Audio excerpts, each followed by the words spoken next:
Hordoftoota amantaa kiristaanaa maraan bagayyaana du'aa koo Yesuus Kiristoosiin isin gahe.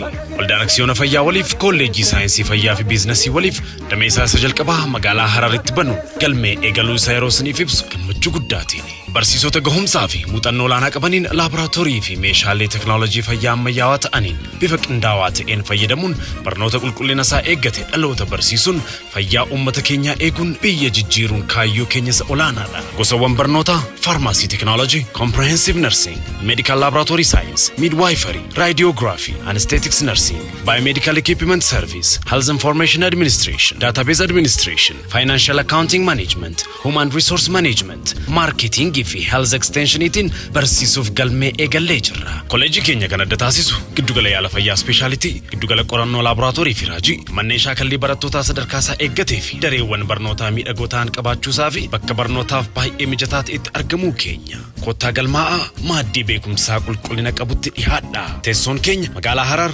Hospitaala Hiyoot Faanaa fuuldura. Kolleejii saayinsii fayyaa fi biizinasii waliif waldaa aksiyoona fayyaa waliif irraa ayyaana gaarii.